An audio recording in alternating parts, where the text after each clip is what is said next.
right with this picture. So, as we've looked at shelter, I mean, there's, again, a lot of areas in shelter that we could, I guess, deal more with. But I think you get the idea when you're trying to develop a homestead. There are things, and if you have the talent and the ability, that's even better. That you can set yourself up with a nice situation to where it's going to be comfortable. You don't want to make it so hard on yourselves that it makes it a burden. Lots of area with shelter. One of the areas I didn't cover at all with shelter was we did talk about the woodlot situation on the land that you purchase. But you're going to have a shelter to keep your wood out of the rain so it stays dry. And in that woodlot situation of your firewood, because you're going to become very dependent on it, on your firewood supply, that's why you want on that land that amount of timberland that hasn't been raped by a company, and you're left with nothing but scraps. You want a piece of land that has good timber on it. If it's just for firewood alone, at least you have it. And you want to make sure that you have an adequate woodshed, which I didn't mention. We talked about your secondary house, and that's your cookhouse. That's your canning house. And the other structure you're going to need absolute is you're going to need a woodshed adequate to carry you through your winter months and your months of your cooking supply, which is going to be around the season. I don't know if you understand what that means or not, but you will.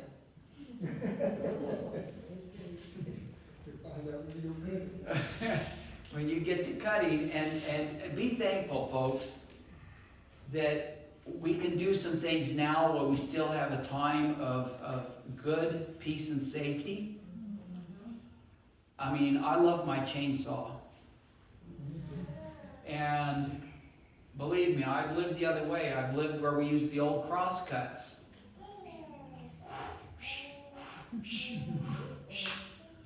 But I was like 38, 40 years old. And I was getting pretty stout. And I used to work with a couple of these Amish guys, and I felt like a whipped dog after them. I ain't lying to you, man. These boys are tough. I mean, they're tough because they grew up. That's all they've known. These guys have hands like a gorilla. I kid you not.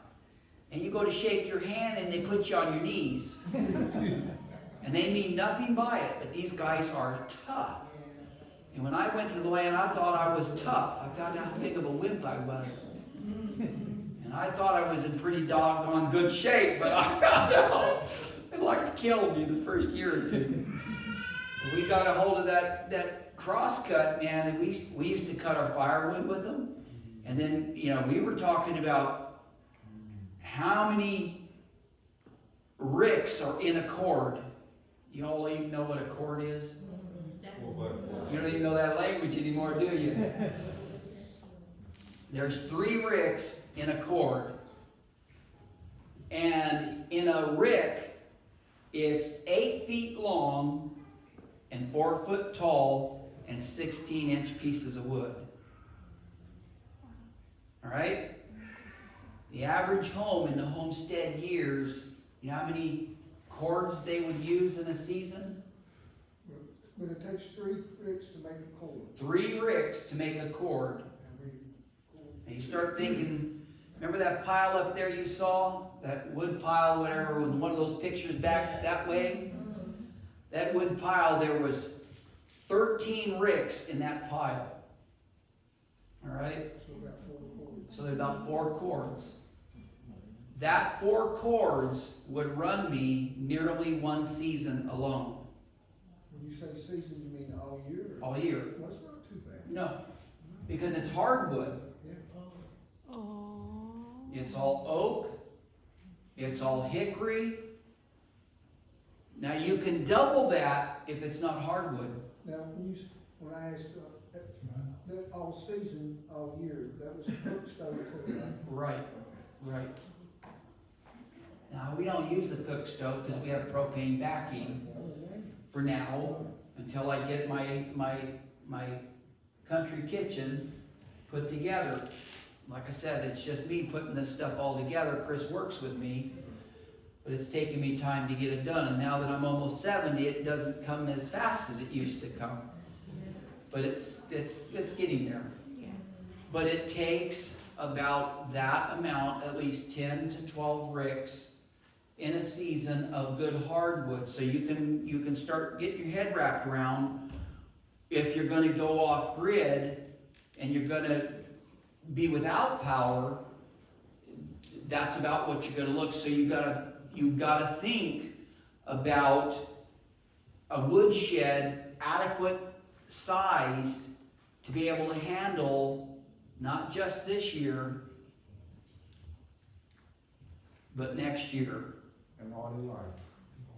And it's going to happen every year until Jesus comes. At least as while you're there. All right?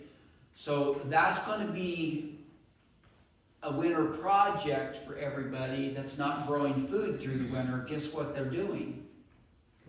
They're growing firewood. That's what they're doing. That's their work predominantly through the winter months, is harvesting firewood, splitting it, and putting it in their woodshed. What's the difference, like, when you first cut it, and you would dry it out, what kind of, makes it burn longer, not burn longer? Can you address that? How dry your wood is? Okay, like a fresh tree, cut fresh tree, split it up. You do not want to burn fresh firewood. Yeah, so how long did It takes you that summer. that whole one? That summer, it will cure. And it will dry, because if you start burning sappy firewood that's moist, you're not going to get very much of a fire. It's going to be harder to build that fire up hot enough. And if you're cooking in a wood cook stove and you want to bake a loaf of bread, you want at least 300 degrees or so in that oven. And it's going to take some wood that's going to be hot to do that. So you don't want sappy wood. Now,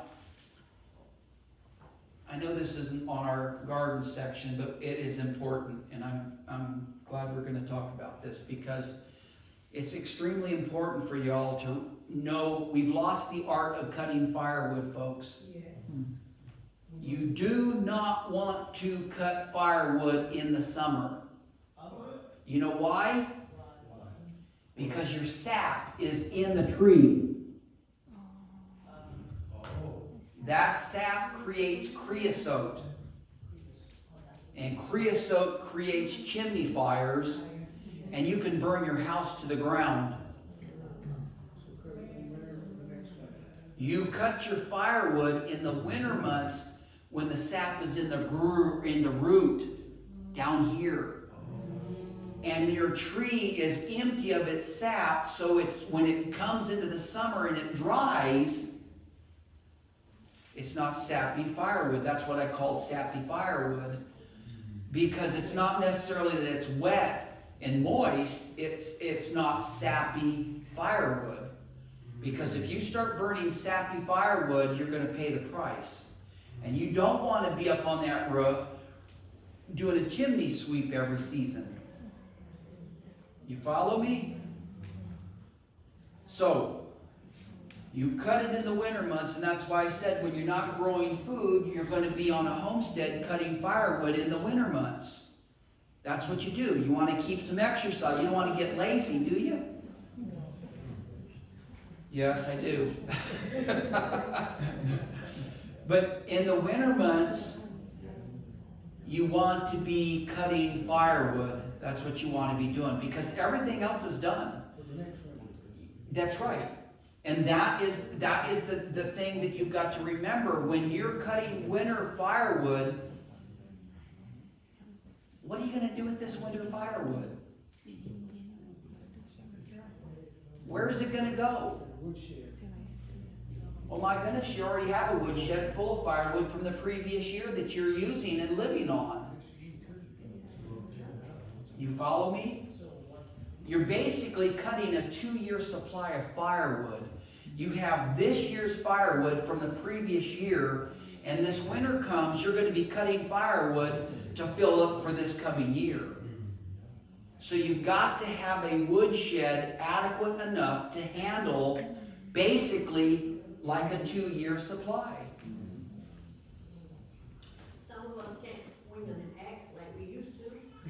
So it is good to invest in a wood Splitter. Splitter? Yeah, yeah. And does that run by gas or? Yeah, it runs by gas. Okay, so I just let gas go with it. Yep. For a Yep. few years. Yep. Or whatever. And if you have the, honestly, to be fair about it, I still do a lot of firewood and I've grown to hate it. It's a lot of work. It is. I've grown to not like it like I used to. I used to split a mountain of firewood that was unbelievable. And now I get and I look at it and says, man, I'm just going to buy it.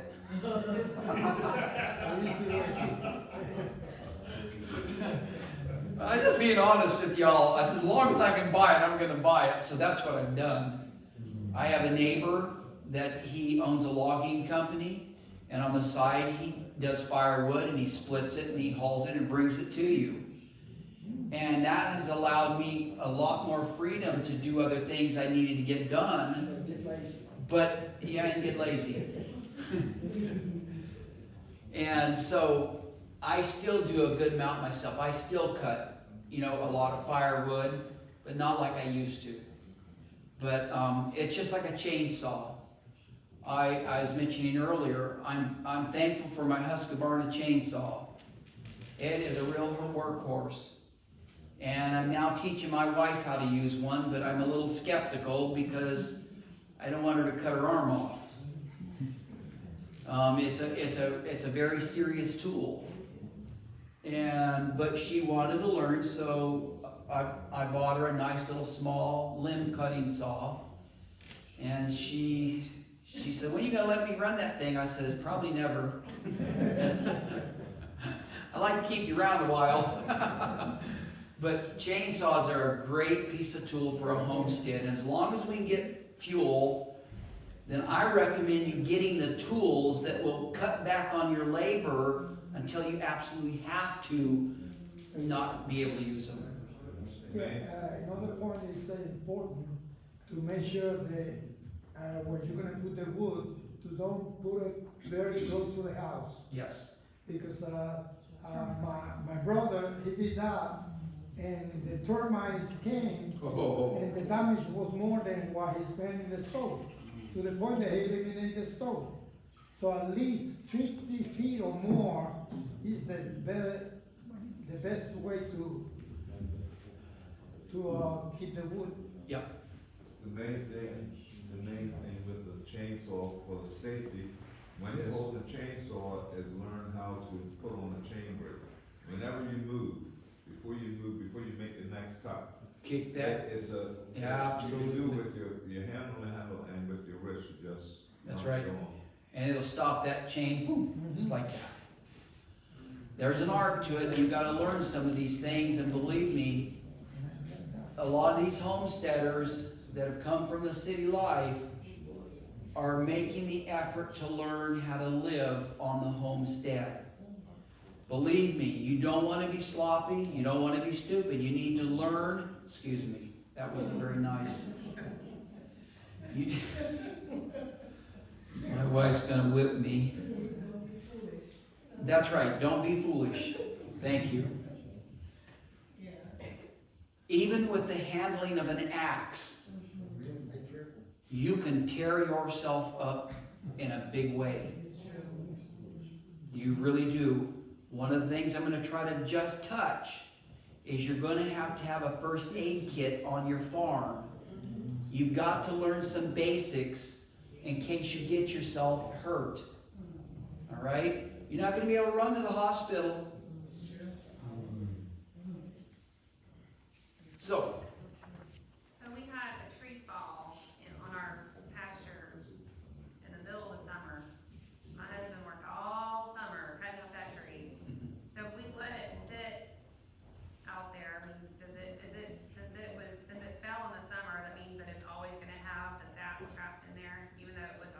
Yep. But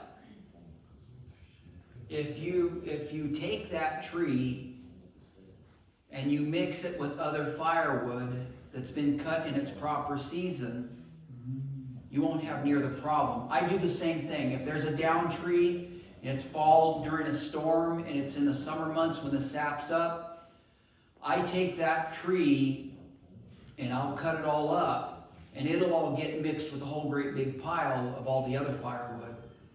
And that way you're not getting 75 to 85 to 95% of sappy wood. You may get some, and that's going to happen anyways, because some trees are a little sappier than the other anyways. But if you cut it in the right season, most of your wood will be what we call non-sappy wood. But if you get one on the farm that comes down during the season, cut it up and split it up and let it completely dry and put it in the fire, your shed. And we have the wood burning stove, but they told us not only not to burn pine in it, but you can have that chemical with any type of wood. Pine is really dangerous. But people have burned it for many, many years. They've used it for many, many years. It's just that it needs to be cut. Remember, pine trees, all your evergreen trees, lose needles as well. You know why it's losing its needles? Because the sap's going in the root. In the winter months, your evergreen trees have a whole lot less sap in them than they do during the summer months.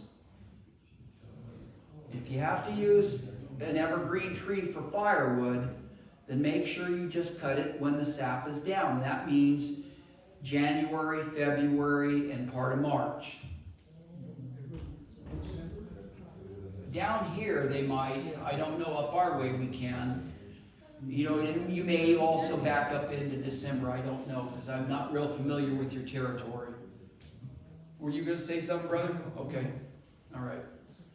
So, that just kind of covered that piece that I got jumped over. I just looked at my notes and it talked about woodlot and all those kind of things. So that gives you a little more on that. And they can learn the species of wood, like Yes, sir. oak, red oak, white oak, Yep. poplar, poplar, Yep. a hardwood but it burns fast. It's a great wood. And hickory, Yeah. stuff like that. Yeah, get a good book. There's great books that you can get today. If you're not familiar with the different type of trees and different type of lumber, what is a hard, soft, etc., wood, get you a good book on the different species, and it'll educate you, because it's just nice to know. It's good brain food. Ash is a good wood too. Yeah. So I have a question. Like 3-4 years ago, I had cut down an oak tree to make space for a vegetable garden, vegetable patch. So I cut all the limbs off the tree to get it out of the way and chop that up, but I left the trunk. The trunk is about over 4 feet in diameter. And I just don't have a saw to cut it up, and this thing is about 30 feet long. Wood in it. So I don't know. Well, I don't know how old it is. You cut it from two sides. If you thing it long enough, you go down, you come down like Right. that, and cut from two sides, and then when you split a big piece of wood like that, you start at the outside, you seal it down. Yeah. I mean, there's ways of doing it, and he took the words right out of this man's got some experience. Y'all need to get together with this brother. Because, when you have a tree, I'm right now on my neighbor that's an adjoining farm. The tree line in the row of the fence row, he shares half that tree and I share the other half. That's just the way it is. And it fell over onto him. Well, I went to him and talked to him. I says, what are you going to do with this tree? I said, he said, well, if you want it, come get it. This thing's big. It's a big old boy. And so I went over there, I did the same thing. You just take it, you limb it, you get it back to your main trunk, And you either have the opportunity of selling that log to somebody that'll come get it, which there are guys that will do that. They'll come get the log, you know, and they will pay you for a good, you know, depends on what your timber is, but they will pay good money for a good log if it's in good shape. And if you don't want to sell it as a log for fire, you know, for the lumber yard to do lumber, then you can do just that. You can cut it from both sides. You can either, and once it's, you know, great big round, you actually can roll it over where your round side's up like this, where it's cut here, and cut right down like this. Because you're only going to be about 16, 20 inches at the best for your stove in the sense of the thickness of that piece of wood. And you cut it down on the round part, like as if that's the log. You cut it down just like that. And you'll get down so far and you can pop that whole thing, boom, just like that. It'll pop right open, and then you can easily set it back up and then, you know, quarter it or whatever you want to do. And you just keep working that log that way, and you will have a mountain of wood. You know, there's a lot of wood in that trunk. You don't want to let it go to waste. Just don't have a wood burning stove. Well, then, there's no sense, yeah. I don't know, anyways. We have a question. Okay. Do you go by the lunar calendar to cut trees or not? No. I go by the Bible. And the Bible tells me there's seasons. And it tells me that there's summer, winter, and spring and fall. And I just know that when you cut wood, you want it to where the sap...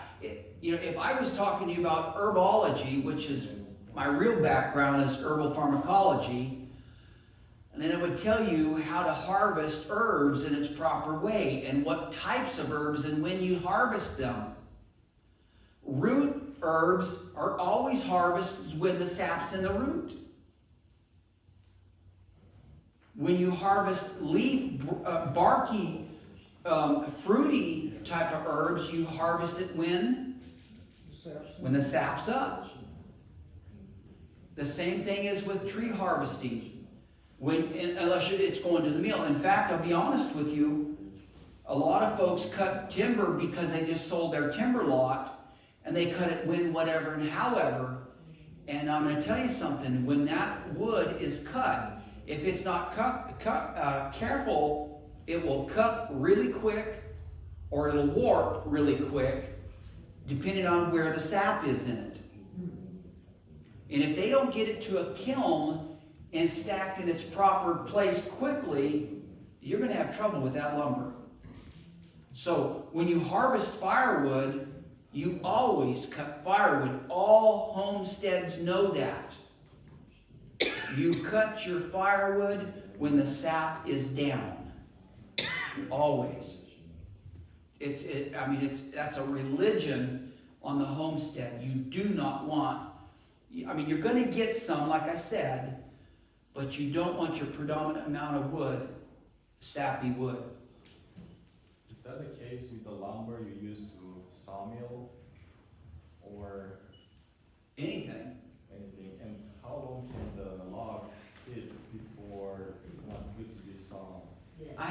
It depends on the size of the log, to be honest with you. I've got a couple poplar trees that came down this winter when all the sap was all down, and they're about that big around. And they're literally a trunk from here to that wall. They're beautiful. Now, I could take them to the sawmill and have them caught up in lumber, but I don't need any lumber, so I'm just going to end up cutting it up for wood. But I've been probably a little bit fanatical about it, probably quite a bit fanatical about it, honestly, but I just think wood needs to be cut when it should be cut. You don't want high sap in that wood when it's being cut.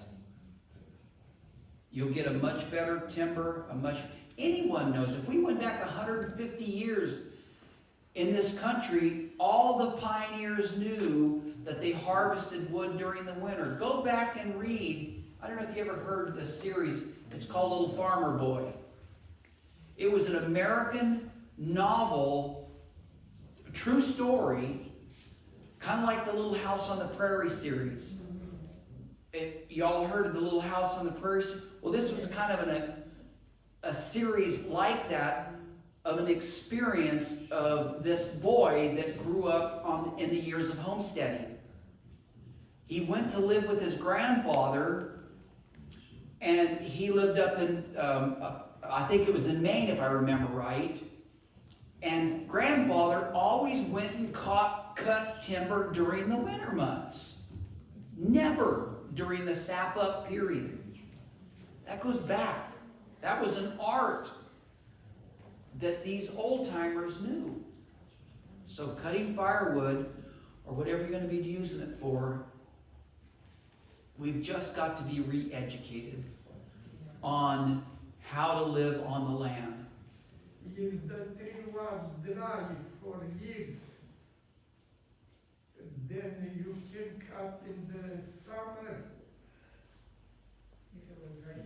Yeah, I mean, to be honest with you, as long as there's not a lot of rot on that tree, all right? But even if there is rot out here on that tree, you got an inner part of that tree that makes perfect firewood. And you can cut it, and you can use it. You just have to be aware, because you don't know when that tree's been on the ground, when it went down on the ground. Just make sure it gets mixed with your other woods. And you don't become dependent on just burning that sappy wood, because you don't know.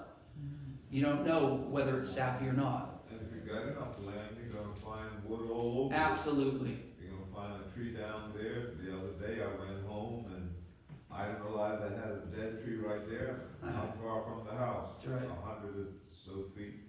I went and cut it down, and something I could put right in the wood stove. That brings up a good point. Think of what you're doing before you start cutting living trees. Those living trees are tomorrow's wood. If you've got already down trees or dead trees, get rid of them first.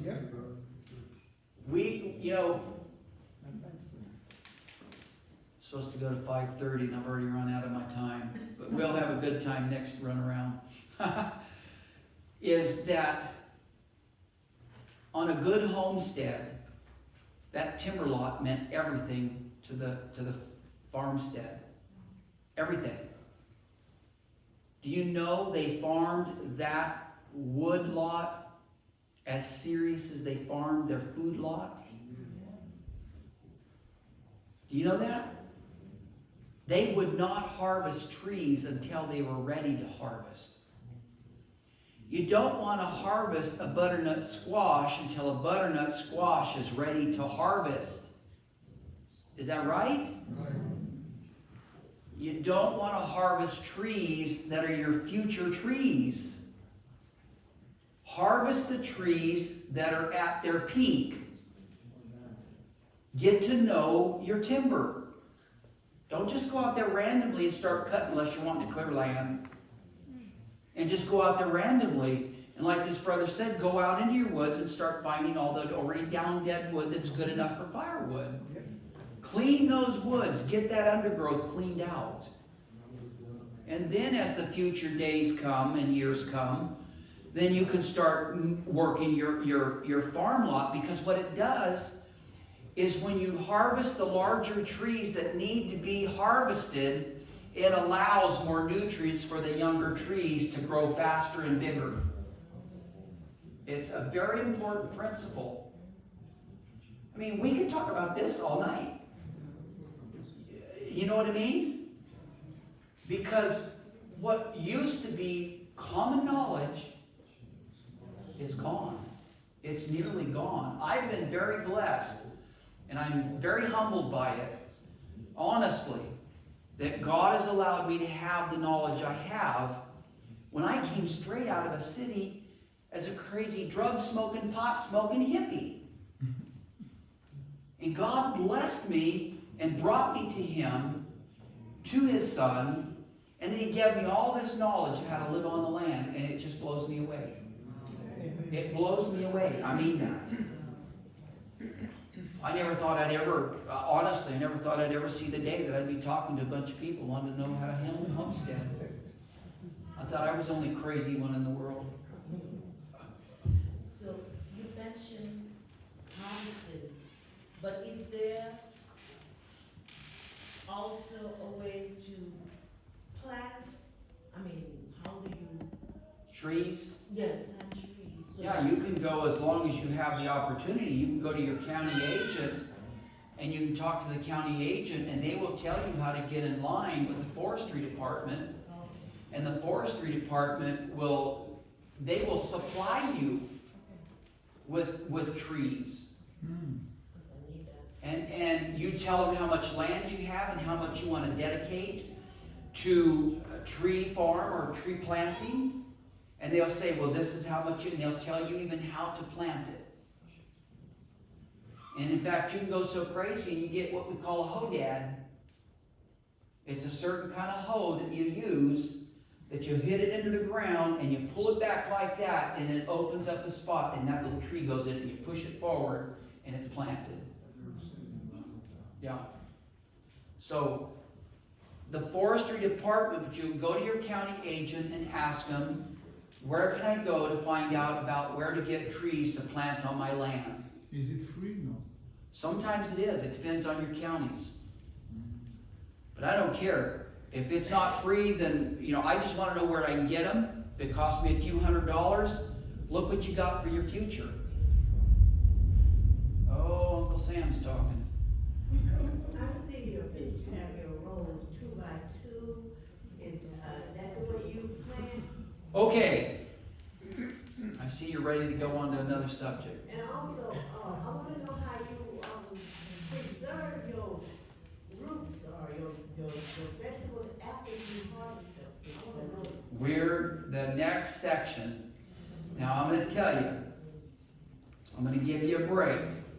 You go out and get something to eat, something to drink, stretch your limbs. We'll come back and we're going to pile drive right into that. Because we're going to be talking about from the point of production to the point of harvest and all that stuff. Yeah. And why I do it the way I do it up there. Yeah. Yeah. You see it? Okay. Good. I think Alan, you're the only one who caught it. Okay. Yeah. Okay. Okay, get up, stretch your legs, go get, I think they said they had something. Some refreshments for each Yeah. one to go back and enjoy. And then we'll be back here at 6 o'clock, a few minutes before, so we can start for the last section of the night.